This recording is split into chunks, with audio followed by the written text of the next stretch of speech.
Welcome to the Vocation of the Business Leader podcast. I'm Greg Boster. Here we explore how Catholic leaders let Christ and the teachings of the church he founded guide their work, integrating faith and business. Each episode offers inspiring stories to help you live an undivided life. Thanks for joining us. Let's meet our guest, James Hetzel, President and CEO of Trinity Road, LLC. Welcome, James. You bet. Would you tell us a little bit more about yourself? Old, 60, almost 61. Been married for 37 years to my wife, Whitney. We have 9 children who range in age from 35 down to 15, 5 boys, 4 girls.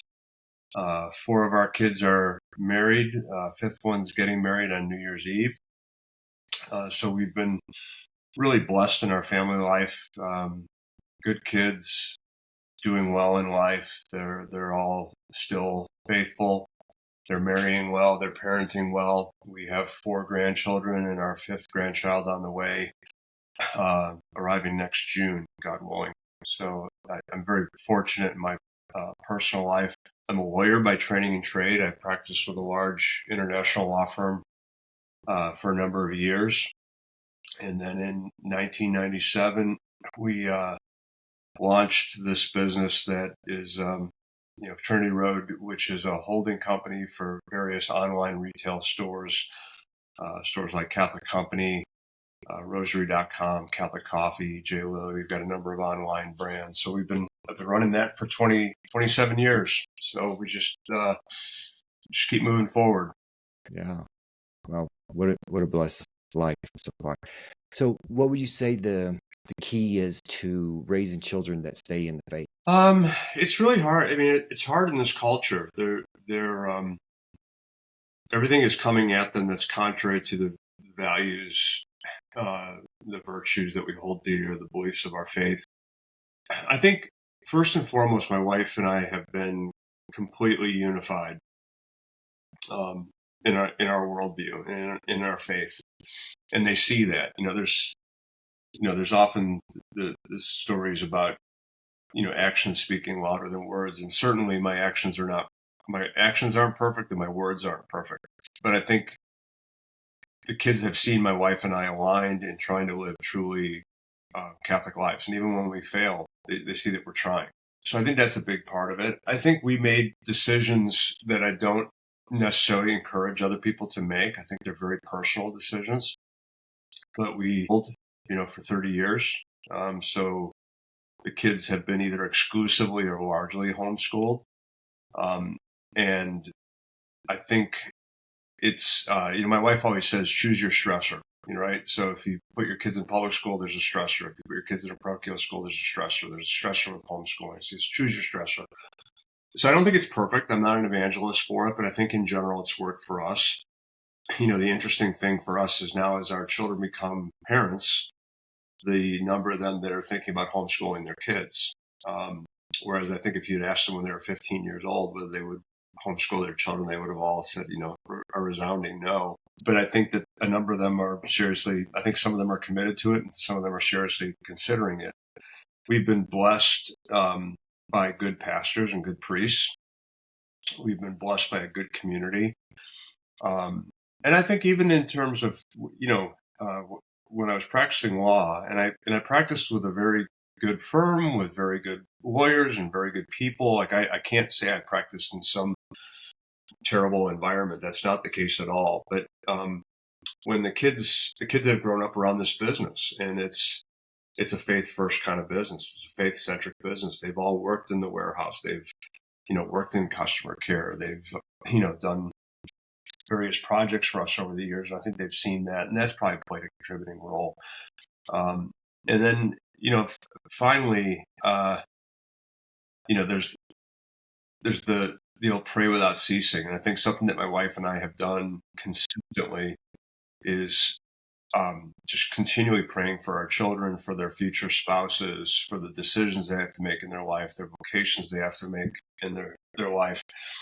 When we started the company in 1997, I was really fortunate in that partnered with a man about 10, 13 years older than me who invested in the business and has been a mentor to me. And one of the things I heard him say at one point was he said that if he had a regret, it's that he didn't pray with greater specificity about things. And so I try very hard I do the general prayers, bless my family, bless the business. There's nothing wrong with that, but I also try to pray with great specificity, and I especially do that with the children. They're all different. They have different strengths. They have different weaknesses. They're going through different phases in their life. We always joke at one point we had one kid learning how to fly an F-18, one kid learning how to drive a car, one kid learning how to ride a bike, and one kid learning how to walk. I mean, it was the developmental stages that we were, experiencing as parents.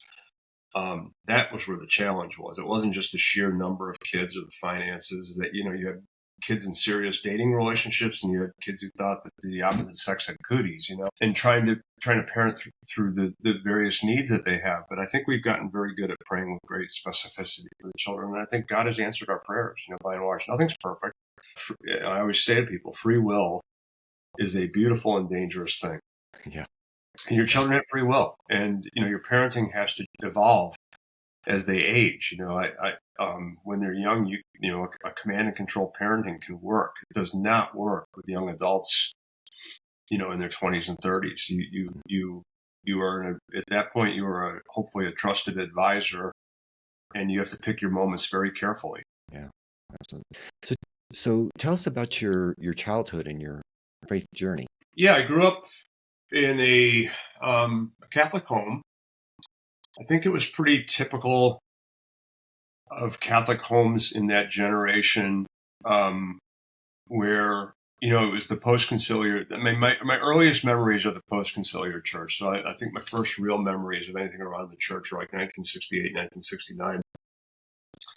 And I think that the changes from Vatican II were starting to permeate the parishes here in the United States. I think that my parents' generation, the mistake they made was they assumed that the things that we needed from a faith perspective were happening in the parishes and in the parochial schools and in the CCD programs. And I don't think they were happening. So, I went to Mass. I started off in a public school, went to CCD. Middle school, I was in a Catholic school, public high schools. I even participated in the high school faith formation programs and youth ministry. Got to college. I'd like to tell you that I was 100% faithful during my college years. I was not. I did make it to Mass. I think virtually all the time. Did many things I wish now that I hadn't done, but I felt guilty when I did them. And people talk about Catholic guilt, and I just say thank God for Catholic guilt, because I got into enough trouble even with Catholic guilt. I think I would have gotten into far more trouble, without Catholic guilt. But the long and short of it is I got into my 20s, and I did not really know much about my faith. And so it was through my wife's conversion to Catholicism, which sadly I don't think I played much of a role in. Sort of a weird turn of events that I'm happy to talk about, a very providential turn of events. My wife began moving towards Catholicism, and as she educated herself about the faith, I really came to understand the faith for the first time, 24, 25, 26 years old. And I found myself kind of angry that, none of this had been taught to me. I mean, some really profound and, core teachings of the church, I didn't really understand after all those years in youth ministry and campus ministry and in parochial schools. I don't know if I was just stupid, but in talking to many people my age, we seem to all have that same experience. So something went off the rails. And I think the mistake that my folks made, and they were good people, was that they just assumed we were getting it and we weren't. So, I feel very lucky even then. When I connect sometimes with friends from childhood or from high school, many of whom have left the church, I just feel sad. I feel sad that we didn't get it then, and I feel fortunate that somehow it did come to me. through my wife and through a number of blessings. But I feel sad for those who didn't get it because they've missed out on the richness of this. I mean, honestly, I have to pinch myself sometimes. If that hadn't happened, if my wife's conversion hadn't happened, we wouldn't have 9 children. We wouldn't be, my life would be so different and so less complete and so less fulfilling than it is now, that it's just, I feel really blessed by, this providential hand of God that's, through just fortune, I've ended up here. So when you were married, your wife was not Catholic? No, she, so we were from where we grew up outside of Chicago. In our case, really about 3 towns, maybe 4 towns came together and shared a school district for high school. She was 3 years younger than me. So it's not like we were childhood sweethearts, but when I was just out of college, she was an undergrad and I was working for the university. Her older sister was a friend of mine from high school. So we started running together. I always joke, we started running together, and the next thing I knew, we had 9 children. It's just all has gone so fast. But no, she was not. She was raised in a Protestant family, church attending family. I think she had a faith life, but she was not Catholic. She did agree to that we would raise the children Catholic. I think she always had a fascination about Catholicism. I think that there was an anti-Catholicism in her family, but like I live in the South now, and there can be an anti-Catholicism here that is really doctrinally driven. I think that where we grew up, it was more culturally driven. The town that again, 4 towns came together. One was old money, one was new money, one was no money. Not really, I mean, but one was more middle class than the other. And that town, which was where I lived in high school, was pretty heavily Catholic. I mean, everybody had Irish or German or Polish, last names for the most part. And I think there was just a cultural bias. My family lived right next to a country club where my wife's family belonged to, but it wasn't probably until the mid '70s that they had any Catholic members. That was the way Chicago was. I mean, there were Catholic country clubs, Jewish country clubs, Protestant country clubs, and just all these cultural biases. So I think there was a cultural bias against Catholicism. But we had an interesting experience. I've told this story before. One of my friends happened to settle in Charlotte, North Carolina, where I live now, just coincidentally. And we came to visit him and his wife, and they had a baby about 6 months older than our baby. And on Saturday night, I said to my wife, I'm going to go to the vigil mass with Tom so we can drive back to the Midwest the next day. And she didn't. Sometimes she went to mass with me, sometimes she didn't go to mass with me.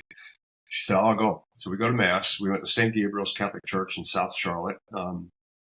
And baby starts fussing, and she takes the baby out into the narthex, and they have a book rack there, prayer cards, how to make a good confession, how to pray the rosary. And there was a book in there called The Silent Holocaust. And it was by a Jesuit priest who took a year sabbatical from teaching to work in the pro-life movement. And if we had any kind of an argument in our marriage, it tended to be around abortion. I was, even though I was poorly formed, I was adamantly pro-life.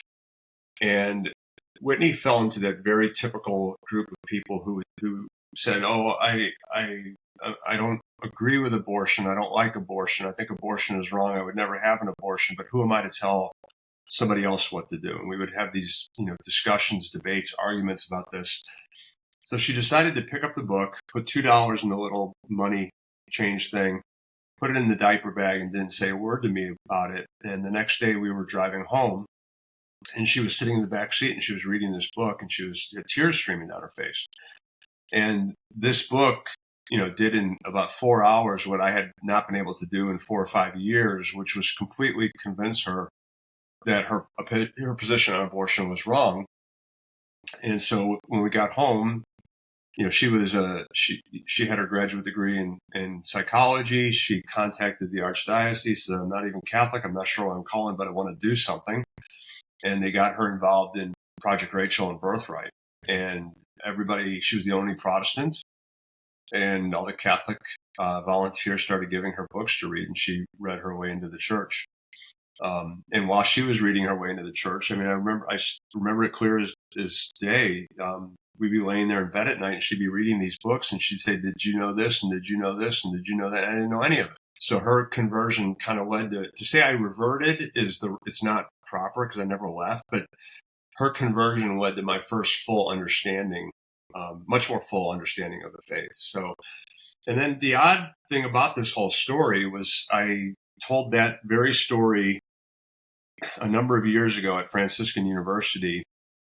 I was giving a talk at Franciscan University, and my friend and mentor and business partner Bob Gallagher was there, and he came up to me afterwards and he said, "You never told me that story before." And I said, "No, I didn't mean to keep it from you." And he said, "It's just amazing." He said, "I was the chairman of the pro-life group at St. Gabriel's, and I bought those books, all those years before and placed them in the narthex that ultimately led to my wife's conversion. And then through this, again, I always use the word providence. If the dictionary definition of providence, they talk about the benevolent guidance of God, the unseen hand of God.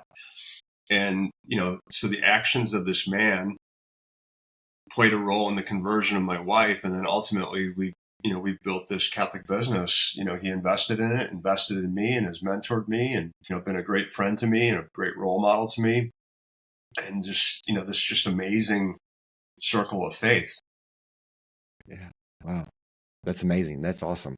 When you were first married, did you guys talk about having a large family? No, and being totally honest, we were contracepting.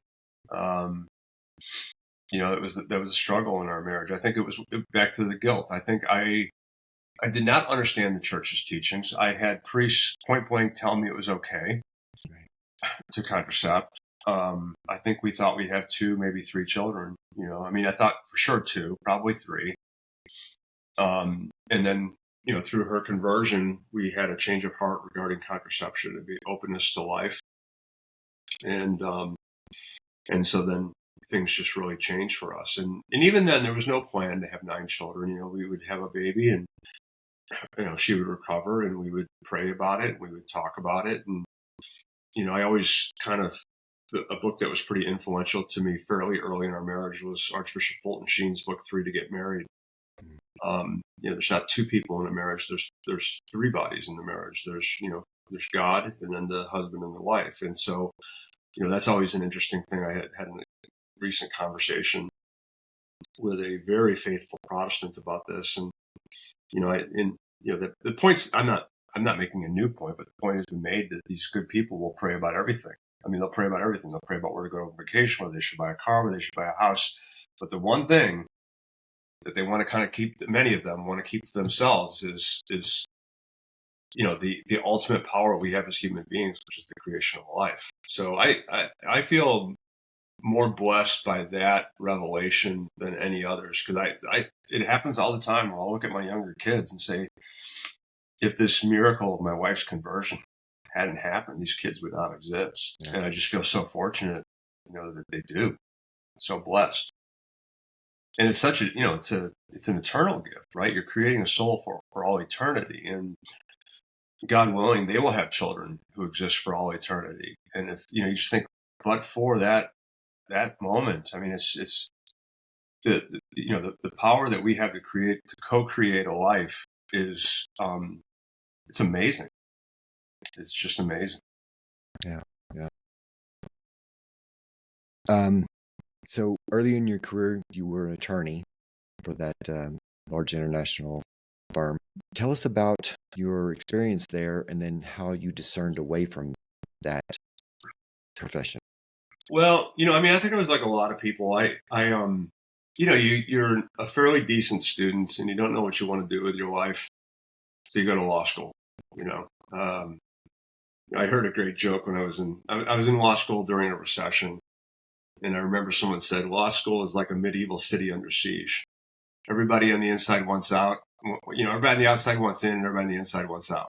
And so I had, I was good with language, with English and political science and history, kind of more the liberal arts side of things. Didn't have much business I think I took one undergraduate accounting course and maybe one economics course. Kind of bounced around a little bit in my early 20s, didn't know what I wanted to do. And I ended up in law school. And, I did fairly well in law school. And so that opened, doors, and I went to a large firm. And I didn't dislike it. The people were good people. I was lucky in that several of the partners who I did work for they were good lawyers, and they were good men. They were good husbands. They were good fathers. So sometimes you'll hear these stories about these sweatshops and lawyers being forced to do unethical things. I never experienced any of that, but I just never felt like it was where I was going to be long term. I thought it was a place to pick up some business skills, to right the ship financially. Pay off student loans, kind of reset the deck. But I don't know that even in my 3 years out of law school, I was sitting there going, oh, I just can't wait to be a partner at this place. I just always thought that I was probably heading somewhere else. And I had done some work on the business formation side and on the venture finance side of law. And so you were working with these people who were funding startup and fast growth businesses. And I was more interested in what they were doing than in what I was doing. And we had reached a point where we had just had our fourth child, and life was about to change. We were about to go from the starter house to the more expensive home, from the smaller car to the bigger car, from the public pool to the country club. And I just had this insight that we were going to get trapped. And I was kind of at this last moment, at least for a while. And maybe I blew it up bigger than it was in my head, but this was kind of the last moment that I was going to have, or if I wanted to try something different, something riskier, that this was the moment to give it a shot. When I was as I had my kind of reawakening of my faith, I would be traveling around the country for various, work related things. And I would always find the Catholic bookstore. And what I found was typically very similar. It was really good-hearted people who owned the store, who had deep faith, but they didn't have the capital, or they didn't have the business acumen to really. The stores tended to be dated. They weren't using modern retail techniques. The merchandising was poor. And I kept thinking, I wonder if there's an opportunity if somebody were to apply modern business techniques to the Catholic marketplace. And there were 70 million people in the United States that called themselves Catholic at the time, and yet nobody was really marketing to them, based on their faith in any kind of a major way. Sure, there would be people, there would be adding a bulletin or an ad in a Catholic newspaper or a Catholic magazine, but there was nothing in a bigger way. And a friend and I, a childhood friend and I, had ended up buying a small Catholic bookstore near where we grew up in Chicago. So I kind of had learned the market through that. I wasn't real interested in rolling out like a chain of stores. I'm not sure why. The internet wasn't a thing yet, so it wasn't because I saw this greater opportunity on the internet. I wasn't smart enough for that. There's an old expression that retail is detail, and I didn't think I was the most detail-oriented person. So I think maybe it was something that it didn't. I just sensed that it didn't jibe, with me. We had done these things where you go into a parish and you'd sell an awful lot of product, but when you'd sit back and wait for people to come to the store, they wouldn't come to the store. So I was intrigued by this idea of taking the product into the churches, kind of an alternative form of distribution. So I did a business plan in 1996, and had a couple of offers for funding, and I met with people and just talked to an awful lot of people. And this gentleman, Father Joseph Fessio, who runs Ignatius Press, connected me with this gentleman, Bob Gallagher, in Charlotte. And Bob and I just clicked. I remember the first time I flew to Charlotte, we had dinner and we spoke for 4 hours, and we didn't even talk about business. We didn't talk one time about business. It was just two men. I think Bob's 12, 13 years older than me. Very different backgrounds. I mean, he grew up in, there was a multi-generational family-owned business. So I think his family, they were not poor. They were, somewhere between upper middle class and wealthy. My family was kind of emerging middle class, blue collar family that was on the, on the that was becoming white collar, Midwest versus the South. I think that Bob's family had a much deeper tie to Catholicism than mine. Both of my parents were converts. Neither one of them for, the greatest of reasons. You know what I mean? It's just my my mom was raised Quaker, and she started going to friends' weddings in the 50s, and it was the Latin Mass then, and it was, the Quaker meeting on one end of the spectrum, the Latin Mass on the other. And she just thought the Latin Mass was really beautiful, and that was what led to her conversion. And then, my dad, converted because my mom probably made him. I don't know that I was ever told that, but my dad grew up in a kind of non-church family, and he became Catholic. And although, he really developed a very simple, and I mean simple in a very beautiful way, a very simple and beautiful faith. Whereas Bob, there was a real richness, real tight ties to the church here in North Carolina, which was really first settled by the Benedictine monks of Belmont Abbey Monastery. And so we're very different, but we've had this really great relationship for 27 years, that I thank God for. I mean, other than my father, he's the most influential man in my life. I've learned a lot about parenting from him. He's not involved in the business on a day-to-day basis, but I can call him about anything, and he's got, deep experience. I think that your podcast focuses upon business, and I think mentorship is such an important thing. And I've been very fortunate to have him as a mentor. Yeah. And I had read some posts online from some of your previous employees talking about what a great mentor and role model that you were to them. So would you tell us a little bit about how important it is to be a role model to your employees, knowing that someday they may leave the business, and to develop your employees? Yeah, and those employees are being very kind, because I don't know that I'm the greatest mentor. Sometimes I say that I'm pretty. My phone's about to start chiming. Let me make sure it's on silent here. I see a call coming in. It's going to interrupt us. I'm pretty self-aware about my strengths and my weaknesses, and I don't think I'm a great mentor. So I think that my wife and I kind of joke that sometimes when you have 9 children, like, all your teaching skills get used up at home, and there's not necessarily that much. Maybe we're making an excuse, but I don't feel like I'm a great mentor. I don't feel like I'm a great teacher. I don't feel like I'm a great trainer. And in fact, as we built out the business, I've seen that as a weakness of mine. And so I try to hire around me people who are better at that. I'm an introvert who can act like an extrovert. So, but I'm an introvert, and I think it surprises people who meet me, because I can force myself over the years. I can force myself, but man, I revert to the norm, and the norm is kind of an introversion. And so I think that sometimes at work, that's an issue.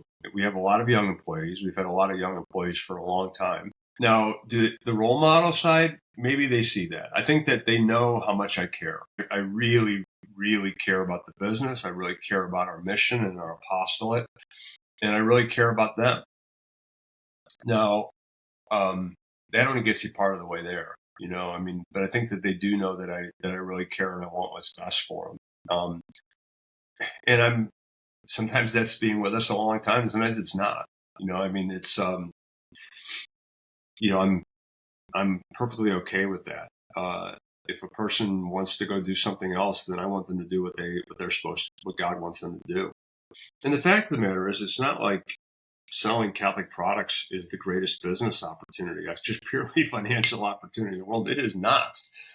And so for a lot of these people who are starting families, they've got to maximize their income. And I think we've gotten better at paying people well, but it's been challenging. And so if a person's got a couple kids, their vocation is not to work for me. Their vocation is to be a husband or a wife, mother, father.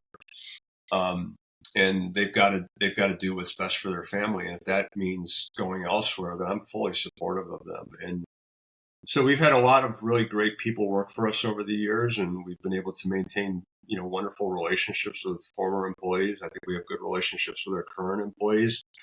I wish I was better at mentoring. I mean, I really do. I think people come to me, and if they want advice, I'm pretty good at giving them advice when they seek it out. I don't think I'm as good at on the consistent, proactive basis. I think I describe myself as a deceptively poor communicator because I can appear to be a good communicator, but it's thin and it comes and it goes. I can get up in front of a group of people and I can give a speech, but then I'll hide at work for 4 days, trying not to talk to anybody. So I think I'm a deceptively poor communicator. And good mentorship centers around good communication, and I just don't think I'm that great at it. But what you said earlier is that you really care. And you probably heard the saying that people don't care how much you know, and they want to know how much you care. You caring about them is huge because Well, it's most sincere. most It's employers don't do that. Yeah. I think I always hear that. I know it's true, but it hasn't been my experience. I mean, I think that when I was in the law firm, there were a lot of people who cared about me and who cared about other employers. And I think that sometimes I think that there are businesses that truly don't care. I read stories about them. We measure everything too. I mean, we're always trying to optimize for efficiency. But, I'm involved in a number of organizations for Catholic business leaders. And it's just not been my experience. I mean, the people I know from Legatus, they care deeply about their employees. There's a group that's growing called Cent Ventures.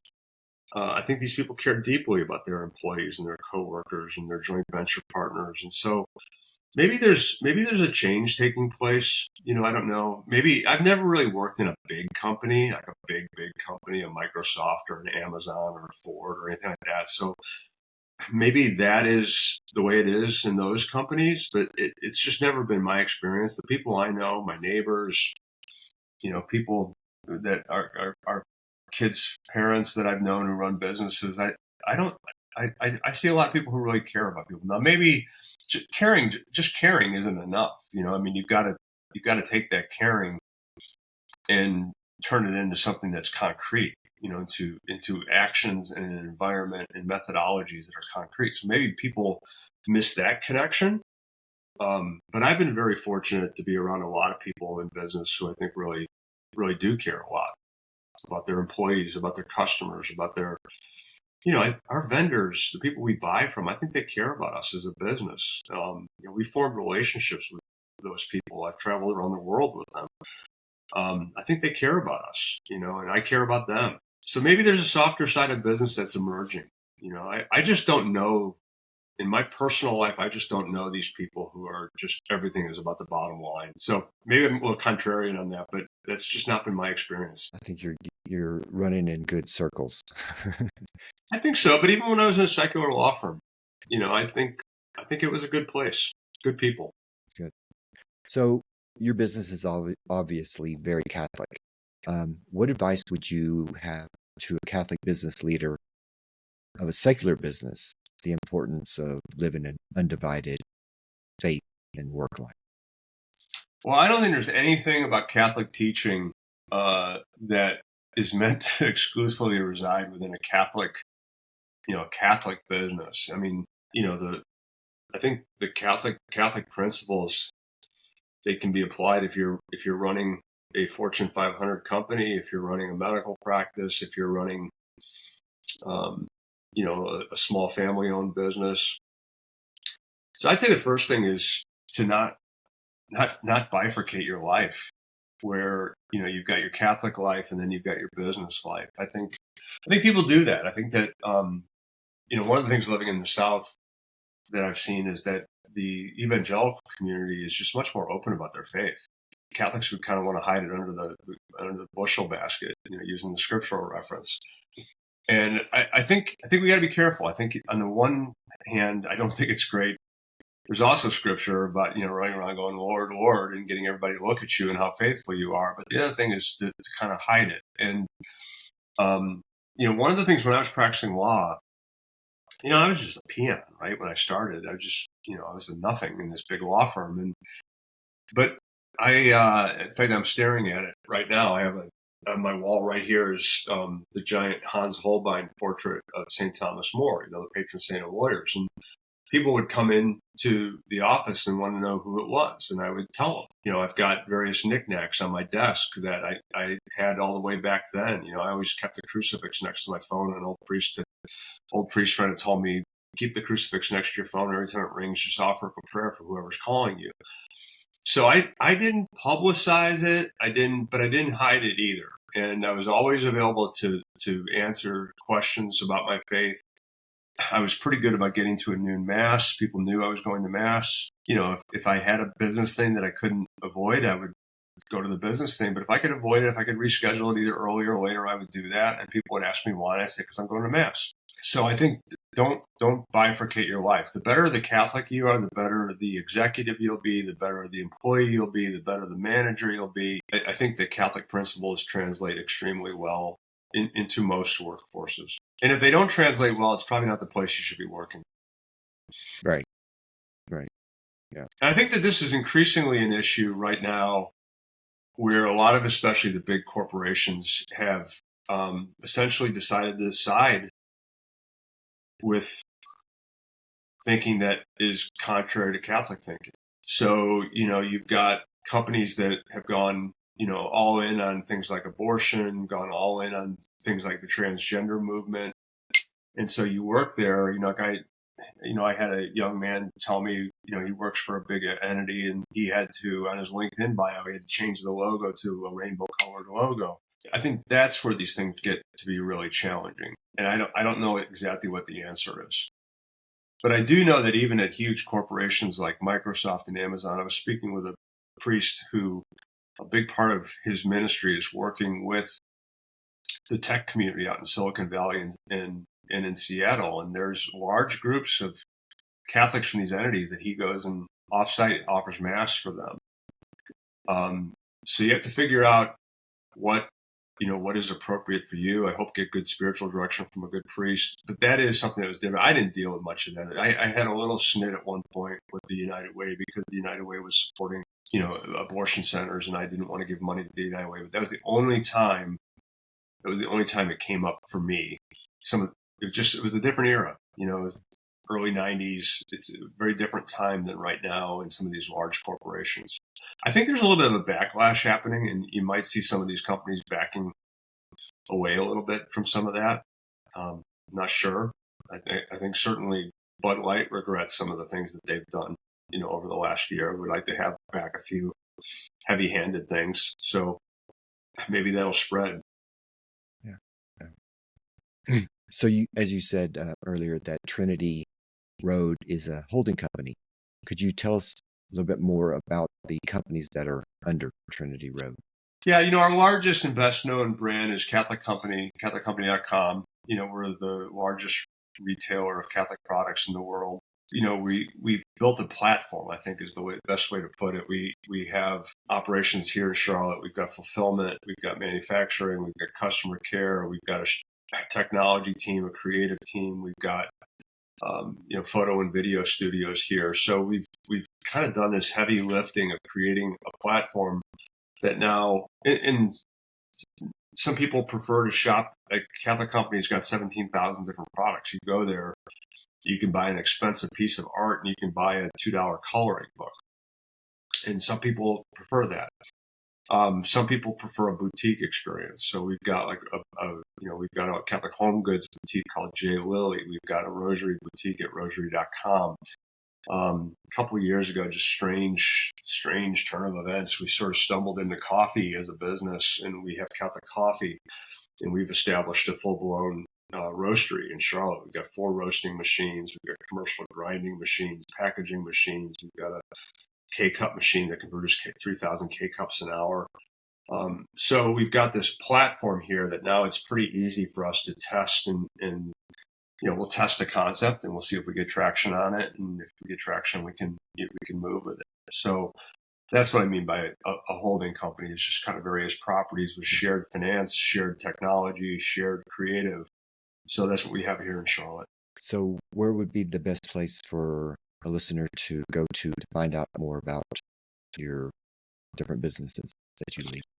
Well, I think there is a Trinity Road website. I don't ever pay much attention to it, but I think there's probably information on everything that we do there. I'm not much of a self promoter. I always joke that kind of one of my goals in life is to live a life of virtual anonymity. But I think you can learn about the various businesses at Trinity Road. Most of our products are available on CatholicCompany.com.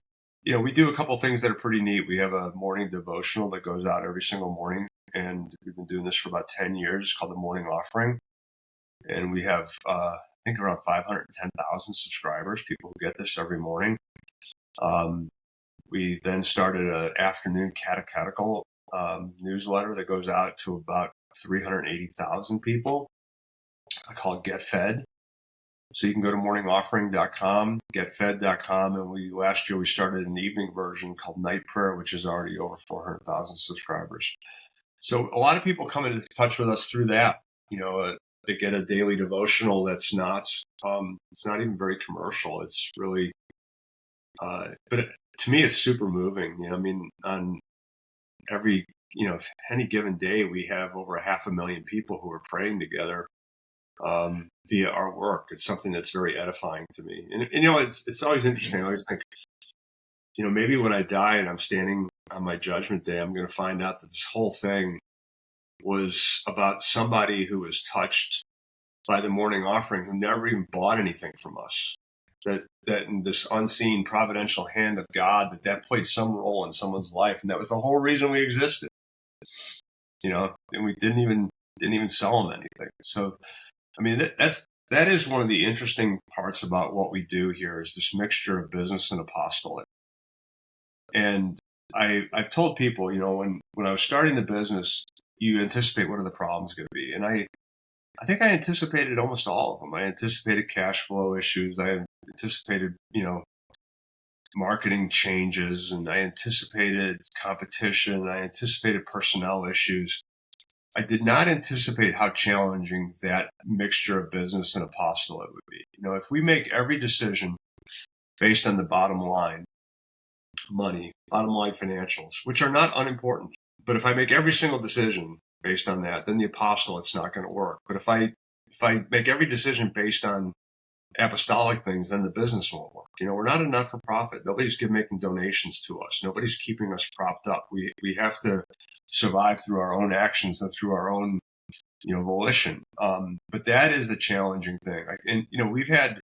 It's funny you said the former employees rave about me. I think there's a couple of former employees out there who wouldn't rave about me. We've had people who have come to work for us for purely business reasons, and they get very frustrated with me when I'm making decisions that sometimes don't make sense financially. And conversely, we've had people who come to work for us for very apostolic reasons, and they get frustrated with me about the business environment. So that balance is a tricky, tricky thing. And I'm not sure we ever get it completely right, but we try really hard. Yeah.